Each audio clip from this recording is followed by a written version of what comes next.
Friends, welcome to మన channel. ఈరోజు చాలా టేస్టీ అయిన రవ్వ కేసరిని చూపిస్తున్నానండి. ఈ రవ్వ కేసరి ఫ్రిడ్జ్లో పెట్టకపోయినా సరే వారం రోజుల వరకు నిల్వ అనేది ఉంటుంది. చాలా కమ్మగా ఉంటుంది. అలాగే చాలా తక్కువ టైంలో చేసుకోవచ్చు. సో ప్రాసెస్ ఏంటో చూద్దాము. ముందుగా స్టవ్ ఆన్ చేసి ఒక వెడల్పాటి కడాయి అనేది పెట్టుకోండి. దానిలోకి ఒక 2 టేబుల్ స్పూన్స్ వరకు నేను ఆయిల్ అనేది వేశాను.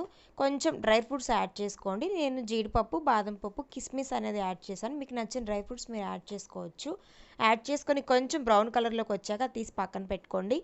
అదే పాన్లోకి ఒక కప్పు నేను బొంబాయి రవ్వ తీసుకున్నాను, అదే గోధుమ రవ్వ తీసుకున్నానండి. ఒక కప్పు వరకు. మీరు క్వాంటిటీ ఎక్కువ తీసుకున్న వాళ్ళు ఎక్కువ తీసుకుంటే సరిపోతుంది. నేను ఒక కప్పుతో చేసి చూపిస్తున్నాను. ఆ రవ్వని కొంచెము గోల్డెన్ బ్రౌన్ కలర్లోకి వచ్చే వరకు బాగా దోరగా వేపుకోవాలండి. సో ఫ్లేమ్ అనేది సిమ్లో పెట్టుకోండి, లేదంటే రవ్వ అనేది మాడిపోతుంది. ఈలోపు వేరొక స్టవ్ మీద ఒక బౌల్ పెట్టుకొని మనం ఏ కప్తో అయితే రవ్వ తీసుకున్నామో అదే కప్తో 3 కప్పుల వరకు వాటర్ అనేది యాడ్ చేస్తున్నాను. ఆ వాటర్ కొంచెం బాయిల్ చేసుకోవాలండి. ఆ వాటర్లోనే 3/4 కప్పు వరకు షుగర్ అనేది వేశాను. ఇలా వేస్తే షుగర్ ఈజీగా కరుగుతుంది, బాగా పడుతుందండి మన రవ్వలోకి. రవ్వలో వేసినట్లయితే సరిగా కలవదు. సో ఇలా ట్రై చేసి చూడండి ఒకసారి. ఇప్పుడు రవ్వ అనేది బాగా వేగింది. ఇప్పుడు ఆ షుగర్ కూడా ఆ వాటర్లో బాగా కరిగిపోయిందండి. కొంచెం ఆ వాటర్ అనేది కొంచెం చిక్కగా అయింది. షుగర్ కరిగిపోయి తిక్కగా అయింది, చూసారా? ఆ విధంగా అయితే సరిపోతుంది. పాకం ఏం అవసరం లేదు.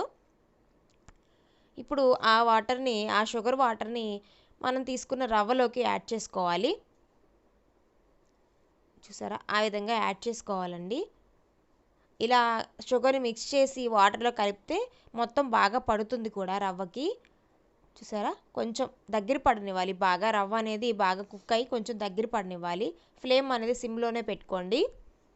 ఇప్పుడు లైట్గా ఒక చిటికెడు ఫుడ్ కలర్ తీసుకొని కొంచెం ఒక టేబుల్ స్పూన్ వాటర్ యాడ్ చేసి నేను కలుపుతున్నానండి రవ్వలో. కంటే కొంచెం కేసర్ అనేది కలర్నెస్ కోసం, వద్దు అనుకుంటే స్కిప్ చేసేయండి.